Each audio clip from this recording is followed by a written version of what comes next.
Let's continue the basics in dermatology. So हम secondary skin lesions को discuss कर रहे थे और हम लिचनिफिकेशन तक पहुँचे थे।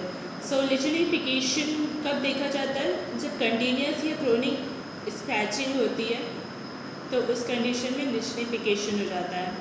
सो स्किन को अगर कंटिन्यूसली स्क्रैच कर रहा है पेशेंट तो लिचनिफिकेशन हो जाएगा उसकी स्किन में।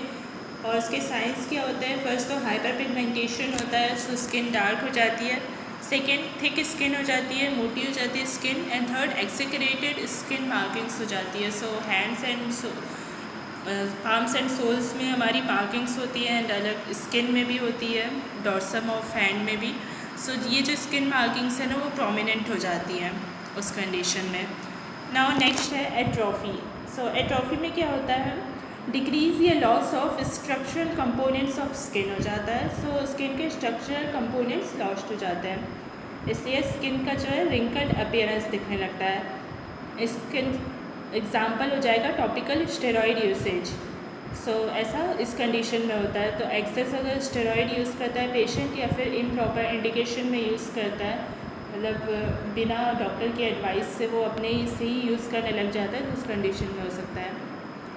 नाउ नेक्स्ट स्पेशल लीजन्स के बारे में देखते हैं। सो स्पेशल लीजन्स क्या होते हैं? जो एक पर्टिकुलर डिसीज़ के लिए स्पेसिफिक होते हैं। सो इसमें फर्स्ट है बरो। सो बरो क्या होता है? एक वेवी ग्रेइश वाइट टनल होता है स्किन में। सो वेवी दिखता है वो इन ग्रेइश वाइट कलर का। ये स्कैबीज़ में देखा जाता है और किस लेवल पे देखा जाता है? स्ट्रैटम कॉर्नियम के लेवल पे, मतलब ऊपर लेयर में रहता है ये।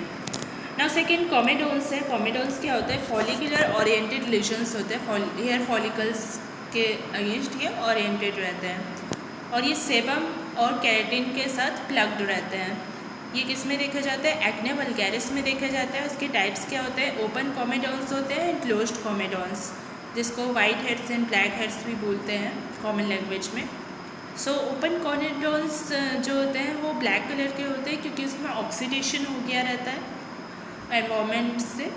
एंड क्लोज्ड कॉमेडोन्स जो होते हैं वो वाइट कलर के होते हैं क्योंकि उसका कोई कम्युनिकेशन नहीं होता है एनवायरनमेंट से, तो ऑक्सीडेशन का कोई चांस नहीं है। नाउ थर्ड टारगेट लीजन है स्पेशल लीजन्स में। तो इसके 3 जोन्स होते हैं टारगेट लीजन के। एक सेंट्रल जोन होता है जो कि डस्की ह्यू शो करता है, इंटरमीडिएट जोन होता है जिसमें ईडिमा होता है एंड पेरिफेरी में एरिथमा होता है।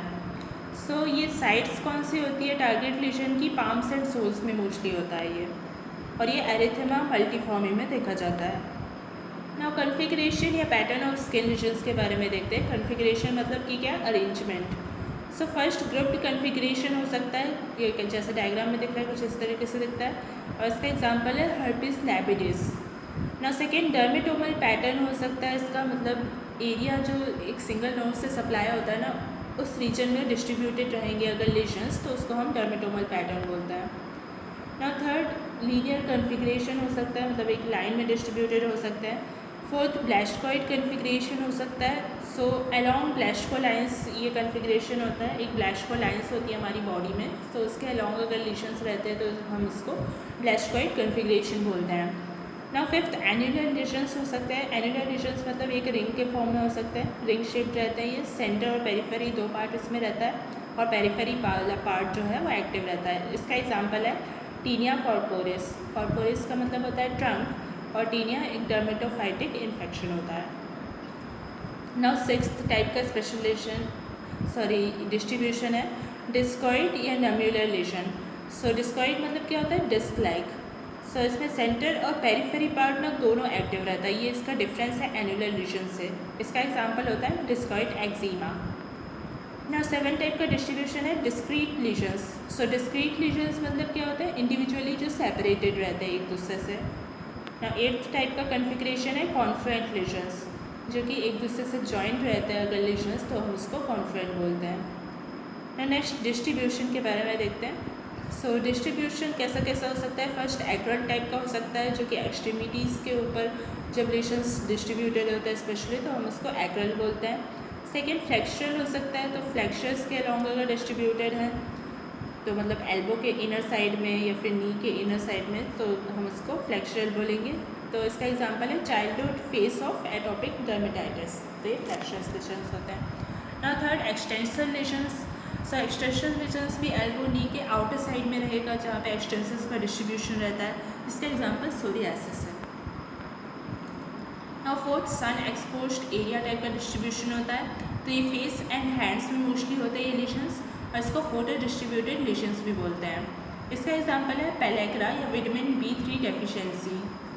विटामिन B3 को नियासिन भी बोलते हैं, सो नियासिन डेफिशिएंसी के केस में ये होता है।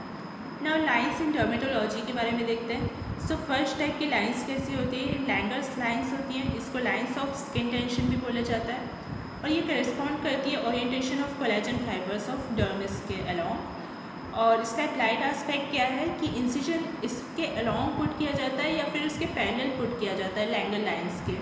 तो इसकी वजह से ना ये जो भी वुंड रहता है, सर्जिकल इंसिजन अगर दिया जाता है उसमें, तो उसकी वजह से जो भी वुंड फॉर्म होता है वो ज़्यादा बेटर हील कर पाता है without severe scarring. Severe scars नहीं आते हैं जब ऑपरेशन की वजह से।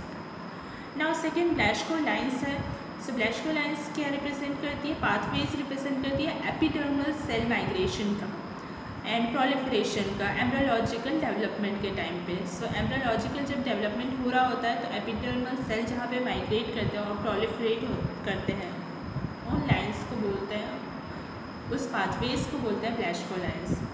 सो ये उस पर करस्पॉन्ड नहीं करती है आर्टरीज, वेन्स या नर्व्स या लिम्फेटिक्स के अलॉन्ग करस्पॉन्ड नहीं करती, ये याद रखने वाली बात है।